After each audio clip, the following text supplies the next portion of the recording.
Welcome to Starving for Enlightenment. How dying showed me the way to live. This is the first of a 3-part series designed to help you live a more intentional and regret-free life. Are you ready to start? Our story begins on a vision quest. Traditionally, a vision quest is a Native American rite of passage, but today's modern-day vision quest consists of 3 core elements. The first element is solitude, otherwise known as boredom. For 5 days, you won't see another soul or have any modern distractions. The second element is fasting, otherwise known as starvation. After 5 days with no food, you'll really miss your mom's cooking. And the third element is nature, often thought of as danger. These 3 elements combine to create a very powerful experience, and one that has been shared by nearly every spiritual leader in history, from Christ to the Buddha to Muhammad. Although each vision quest has these 3 common elements, each one is unique in terms of the topic or the area of focus for the individual. Why is it that the person is going into the wilderness? What's the area of their life that they're looking to gain some vision? In my case, my area of focus was my own mortality. You see, death was very heavily weighing on my mind at the time. Only 2 weeks prior, I had lost my father to Alzheimer's. And 1 year prior, almost to the day, I lost my coach and mentor in an accident that occurred while he was on a vision quest. So the idea of death was weighing heavily on me, and that's the area that I chose to explore in my vision quest. So how can a vision quest help someone to explore the idea of mortality? The answer is through a ritual called the Death Lodge. The Death Lodge is based on the idea that in Native American villages, there would always be an area designated for people to go when they were dying. And if it became known that you had entered into your death lodge, then one by one, the people from the village, the people from your life would show up for one final conversation.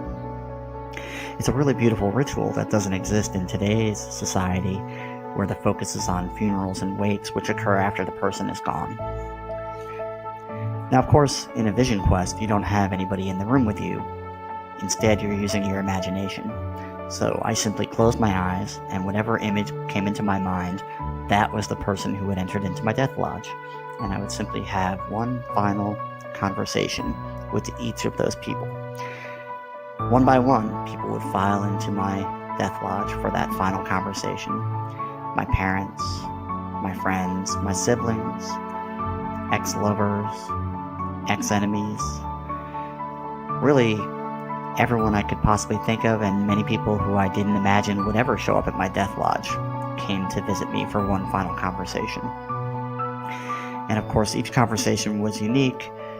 At the same time, each one was similar in one sense, in the sense that it was the final conversation that I would ever have, and the deepness of the emotion that final conversation drew from me, knowing that this was the last time I would ever speak to these people again. It was an incredibly powerful experience, and one that I'll never forget.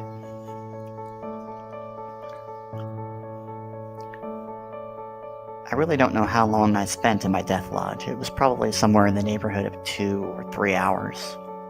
By the end, I was exhausted, both emotionally and physically. I dragged myself back to my camp, where I had my tarp, my sleeping bag, and I pulled out my journal. I really wanted to capture what had just happened, and the insights and the experience.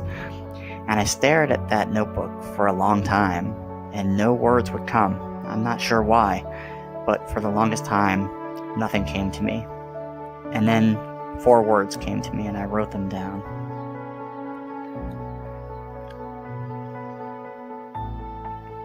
Life is an emergency.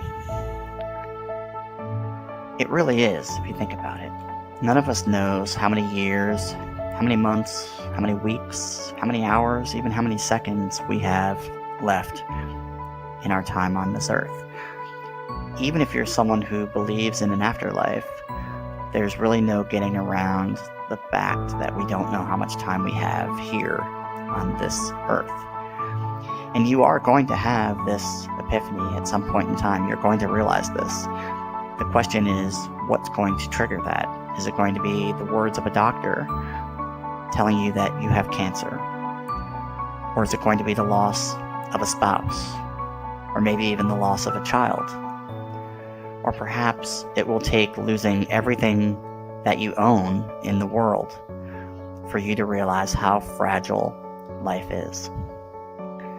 The reality is you are going to realize this at some point in time. You are going to realize that life is an emergency. It's just a matter of time.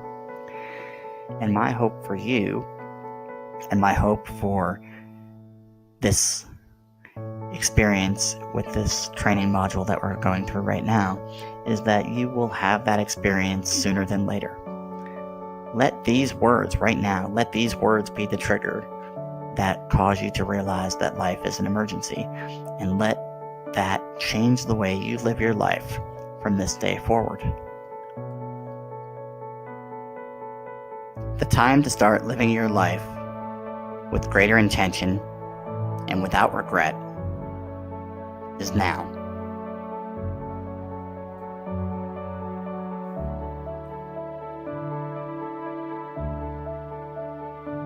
I really hope that you enjoyed this session, part 1 of our 3-part series titled Starving for Enlightenment, and that you'll join us for part 2, where we look into the topic of regrets.